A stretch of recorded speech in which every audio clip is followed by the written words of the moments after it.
Space exploration might get all the headlines, but as we discover, there's as much mystery near us. And guess what? It lies just beneath us. Forget zero gravity. The final frontier isn't just up in the stars. It's down here beneath the waves. Enter OceanXplorer, the state-of-the-art research vessel of OceanX. Its mission to unlock the secrets of the deep, taking us to the depths of the unknown, exploring an alien-like world right here in our planet.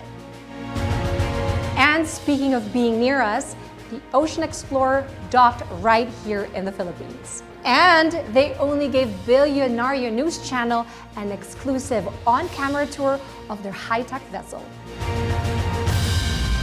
Let me tell you, this ship is something out of a sci-fi show. Think Star Trek of the seas, with subs instead of spaceships. Forgive me, but I have been wanting to do this monologue ever since my OceanXplorer visit. Ocean, the final frontier. To boldly go where no one has ever gone before.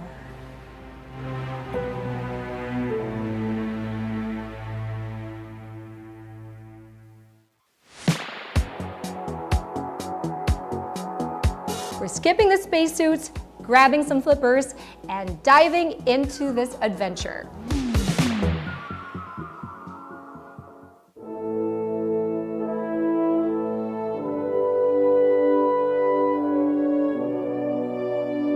The ship to be almost like a Starship Enterprise of the oceans in a way that evokes imagination and really reimagines what science can mean for the ocean community.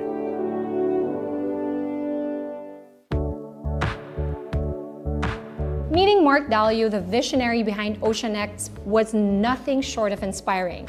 His passion for exploring the deep and unlocking the ocean secret is contagious. You can actually feel the waves of enthusiasm rolling off of him. Mark describes himself as a storyteller, and that's evident in OceanX's DNA. It started as a father and son project with Billionaire and the founder of Bridgewater Associates, Ray Dalio, and his son Mark sharing a love for the ocean and inspiration for the legendary OceanXplorer, Jack Cousteau. It began with their first research vessel, the Alucia, which helped capture incredible moments like the first ever footage of a live giant squid. I want to go back to how it started, how you guys came about and founded OceanX. What was the reason behind it? Yeah, it's a little bit of a long story, but I'll give you the short answer, which was I was working at National Geographic and doing, my background is I've always loved the oceans and nature as well. And then after that production happened, I kind of pitched it to my dad is let's create a company using my contacts at National Geographic and my media background where we'd create a company that would bring the science with storytelling and with media on equal ground and equal footing to really have all the scientific data and the knowledge of the oceans, but then bring that to the world through all of the big TV shows that we do, as well as all the digital programming. Inspired by its success, the Dalios decided to go bigger, much bigger.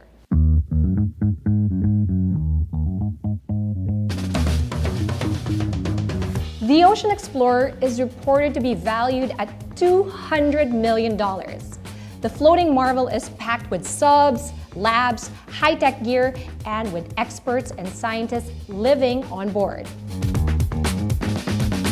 While the likes of billionaires Elon Musk, Jeff Bezos, Richard Branson are busy mapping out the universe, I just had to ask Mark. A lot of billionaires are focusing on space. You know, they're focusing on the next frontier. But why is it important to focus on the ocean and do an exploration of the ocean? Well, I'd like to say that if you like to breathe, then that's a very big importance of the oceans, because every second breath that you take is from the oceans, and so if the oceans aren't healthy, it's going to have a huge impact on the planet. And I like to see us on as almost like the front lines of climate change. I think the oceans in general is on the front lines of climate change because all of the things in terms of the rising sea temperatures and all the carbon emissions, even things like fires that are going on, that all gets absorbed by the oceans. And so with an unhealthy oceans, then you're going to have much, much bigger ripple effects that you won't be able to reverse at a certain point. And so there's so much to explore, so much to know, and then also so much that we want to inspire and get the public to care about. And so the more that we can bring the general audiences, as well as policymakers and students and educators into this shared vision of caring for our oceans, and how do you do it in a sustainable way of being able to both manage it well and then also expand it so that the next generation can continue to be able to work with it. Yes. With 80% of the ocean still unexplored, the Dalios learned from the space exploration and took pages from Cousteau's playbook, using OceanX to mix adventure, science, and storytelling to uncover the ocean's mystery and to share its wonder. But I would say there's actually a lot of lessons for space exploration that can be applied to oceans. If you look at NASA, the way that they were able to train scientists to be good science communicators is a huge page that can be taken out of their book, because everyone loves space. You see all these space films, you see the way that they communicate it and the way that they get the public's imagination on the next frontier. But we have a next frontier in the oceans. Only a small percentage of the oceans has been explored, and there's still so much more to uncover and know about. And I think some of that marketing and some of that storytelling that has been so enriched from a space exploration side could be applied also to the oceans. And I think one of our big passions or inspirations was Cousteau. I remember growing up and seeing my, kind of getting together with my dad and family watching Cousteau films and being able to see that, and it was such an inspiration for us growing up, or Blue Planet or Planet Earth. And so how do you bring that storytelling for science communications? Because I think that it's a new age of ocean exploration, and if we can get the public and can get other funders and other partners to also drive for that, then it'll have a larger ripple effect. Mark told me that the Philippines has a very special place in his heart because he and his wife actually baby mooned here in El Nido, my hometown. But I'm sure you want to know what the OceanXplorer was doing in our shores. Let's talk about you being in Asia and in the Philippines. What brought you to Southeast Asia and the Philippines? The better question for me is why we wouldn't be here, because it is amazing how biodiverse. It's the most biodiverse waters in the world, and it was so fascinating, all the things that could be done and discovered. Yet it's also one of the most impacted from climate change. And so we actually started our work in South Pacific way back when we first started the organization, going to Papua New Guinea, going to the Solomon Islands, and that was actually the first mission, which was the giant squid, which is off the coast of Japan. And so I feel like we did a full 360 where we went from there to many other locations in the world. But now with this new vessel and a lot of the new programs that we have, like education, where we can do a lot of capacity building and a lot of outreach to the next ocean storytellers, the workforce of tomorrow in the ocean space. So it's so wonderful to be here, and there's so much to discover and reveal.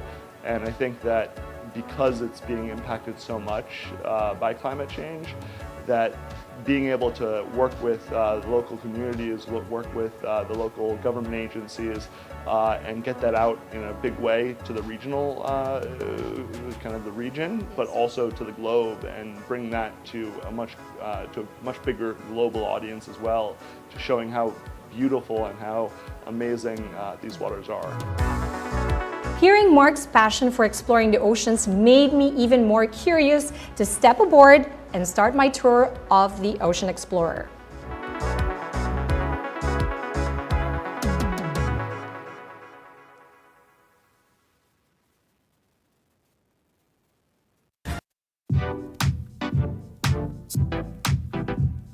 Let me get my geek on. Just like in the Star Trek universe, the bridge is the nerve center. That is why this was our first stop in our tour. Here we met Captain Roger Solomon. Hello. Welcome on board the OceanXplorer. Hello, how are you? Welcome to the Philippines. When I first saw Captain Roger, he seemed like a very serious man. But once we got to talking about his job, his face lit up. He warmed up and he was game to show me everything. How does it feel to have such a cool job, you know, running a state-of-the-art ship? I mean, you must have been so excited to do this. I'm proud every morning I wake up, so that's, yeah. Speaking of waking up every morning, where is your favorite spot to have coffee here? I'm guessing this is have your coffee. We have lovely coffee on board, you know. Now we have moved the station from the forward navigation station to the station. It's called DP station. It's a dynamic positioning software we have. So this is the station when you sit in this chair, because you have the view to the aft deck. Wow, this is cool. It's like where all the toys are played. Right? Absolutely. So this is the command center. May I ask to sit in one of the chairs and feel like I am operating? Yeah. Wow. Press anything, yes. Super sci-fi. Yeah. Wow. So now you're moving in position to start using all the assets. Wow, this is so cool. And now you will have all the communication for the assets on board, with the ROV, submersible, and now you have full control of the ship. I do have full control? Yeah. My gosh, the captain said that I have full control of the ship. Captain, if I turn this, are we going to go around? Then we will go around, that's for sure. If I turn this, oh no. Yeah.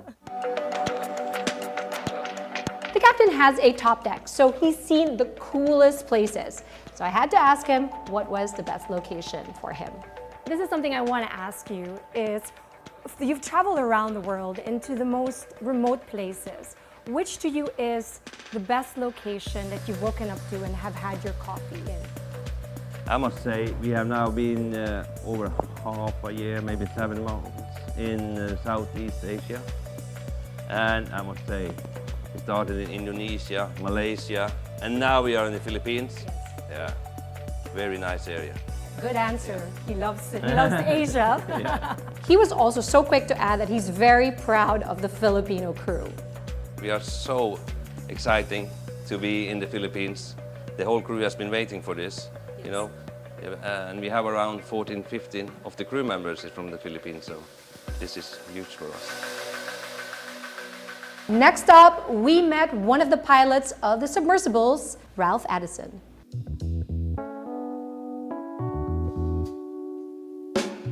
Hi, Ralph. Hi, nice to meet you. Nice to meet you. Let me tell you about the submersibles of the OceanXplorer. These are the Ferraris of the seas. These underwater marvels can dive into incredible depths, taking both scientists and filmmakers to uncharted territories. Think of them as a glass bubble, but instead of just spotting fish, here you can discover alien-like creatures and jaw-dropping seascapes that have never been seen before. What we've got here is two of our submersibles on the back deck. This one here goes to 1,000 meters.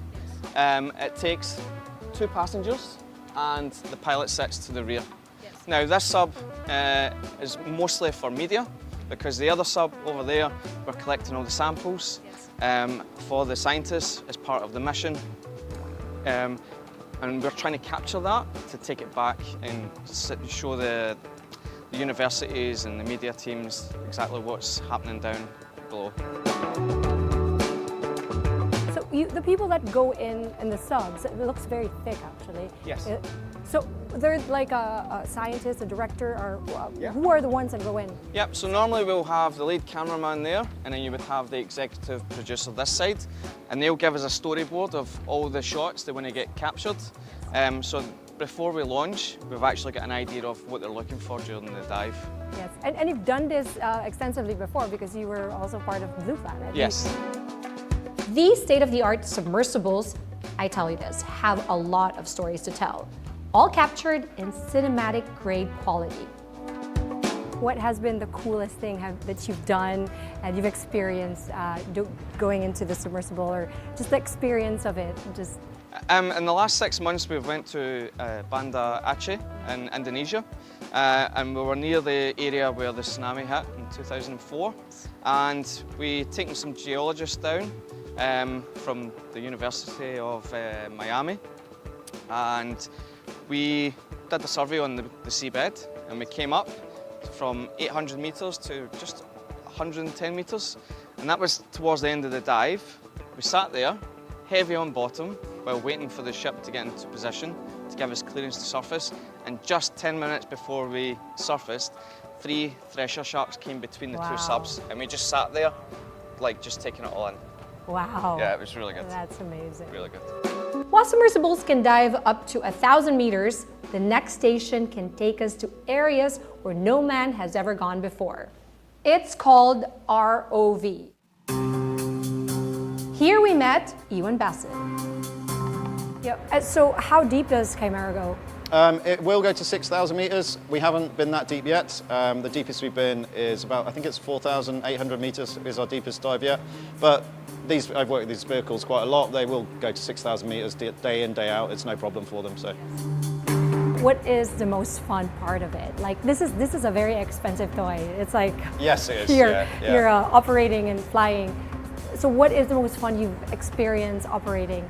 I think it's, you know, a lot of the sampling that we take can be quite challenging. You know, we're operating in strong currents, we're trying to take samples from the edges of cliffs and stuff like that. And that just, the challenging stuff makes it more interesting. And also, you know, we're very fortunate that we work with some of the best scientists in their field on board this boat, and they're standing next to us and imparting their knowledge onto us at the same time. So that makes it, you know, it makes it really interesting. Now all the samples collected by both the submersibles and ROV all go to the research lab. The onboard laboratory is where the scientists analyze and examine samples and make discoveries in real time. Here we met Valerie Warner, the Science and Technology Officer on board. So Dry Lab number 1 is probably one of the most exciting places on the vessel. It's where we conduct all of our advanced research here on the OceanXplorer. One of the tools that we have to do that is environmental DNA. eDNA, as we call it, is all of the cells and all of the things that creatures leave behind as they move through an environment. So me here in the lab, I'm gonna leave skin cells and hair cells. Fish in the ocean, whales, etc. are gonna leave skin and other biological samples in the ocean. So we can go through an area and take a water sample, take a sediment sample, and filter it, similar to how you would with coffee, for example. These allow us to quantify and determine the biodiversity in a region. So we can take those water samples and know what was in that region, you know, for the last 48 to 72 hours and get an exact picture of what was there.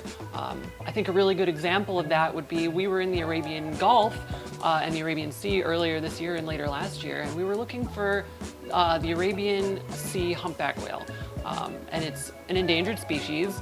It's one of the only non-migratory humpback whales in the world. I think it's the only non-migratory humpback whale. And because there's not much data on it and it's endangered, we wanted to go out and see how many were available. And unfortunately, we weren't able to cite any, but we were able to sequence their genome, which was really incredible and prove that they're actually still there and in, you know, reasonable numbers.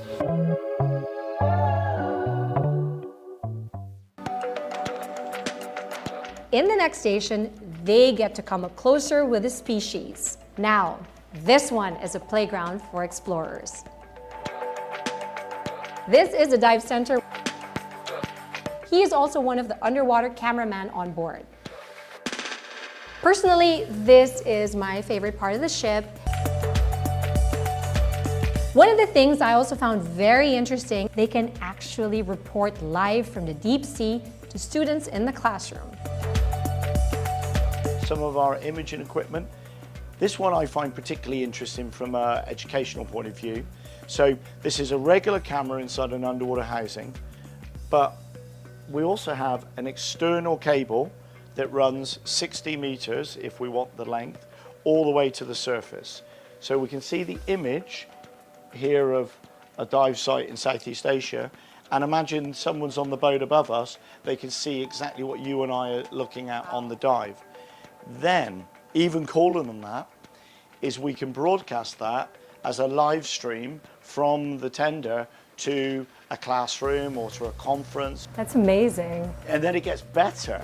So it doesn't. Live telecast from underwater. Well, we not only can show people the image, but you and I could speak to each other. Wow. So, okay. We have an underwater comms mask or communications mask. So it's a push button to talk, listen here, and you and I can have one of these masks on ourselves. Yes. And we could be talking to each other, and then the person on the tender above us could be talking to us, and they could ask a question. So a young student in a classroom that's really excited about what they're viewing could ask a question. That gets relayed to us, and then we could relay the answer back to them. Wow, I wish I was a student in that class. Exactly. Yeah. Behind every successful dive is a well-coordinated effort happening in mission control. This is the brain of the operation where every dive and exploration is planned, monitored, and executed. And the mission control head, Andrew Craig. This area here, which is the ROV control station, so you were talking to a colleague of mine, Ewan, who was taking you through the vehicle, and this is the remote part of it. So the vehicle is sitting outside the door, but it's 6.5 kilometers away, yes. And we do all of the flight control from here. And that vehicle gets us down to 98% of the world's oceans. Yes. So we can go to 6,000 meters with it. So that covers, so it gives us that capacity. So like you say, look at nearly everywhere in the oceans. We have sort of the next part, which is when the two manned submersibles are in the water, we have to make sure that they're looked after. So when Ralph and his team are in the water, they have a few guys who are on deck, and we're talking to them all the time, and they're feeding back to us what they're doing, and we're making sure everybody is safe, and the scientists are also, everything they're doing is being fed up to us so we can record it. And then the other part of the room is our mapping. And this really is our this is where everything starts. So when we decide we're going to go on a mission, we need to know what the bottom of the ocean looks like there. To simplify, Mission Control is the high-tech hub that ensures seamless teamwork with crew, scientists, explorers, and filmmakers.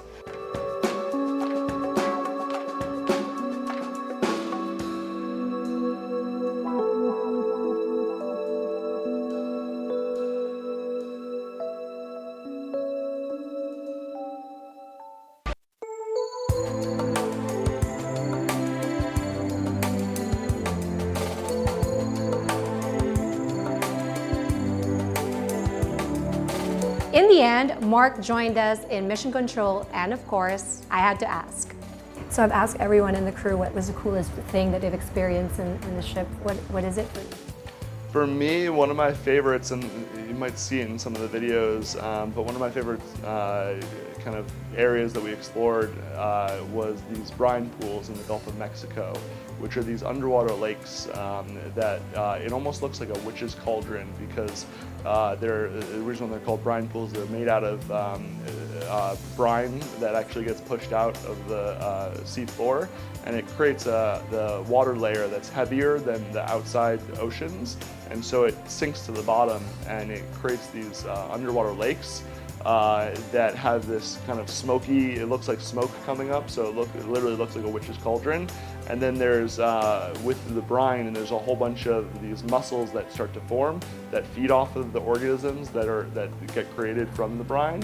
And then from there you get hagfish, and then you get these little squat lobsters, and you get eels, and then from there you get squid, and so it creates a whole ecosystem. Wow. It's the closest you can get to maybe looking at an alien planet or alien life, because it looks that unworldly.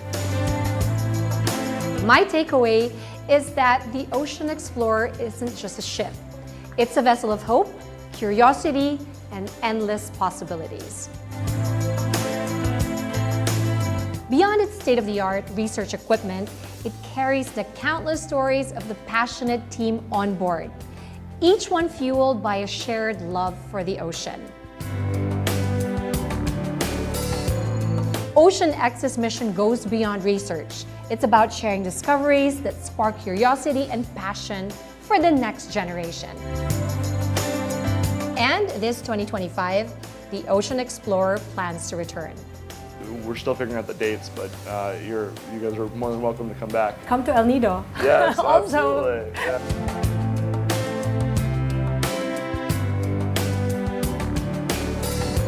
That was so amazing. It was beyond what I expected. Wow. After all, the ocean's future depends on who we inspire today to care for it tomorrow.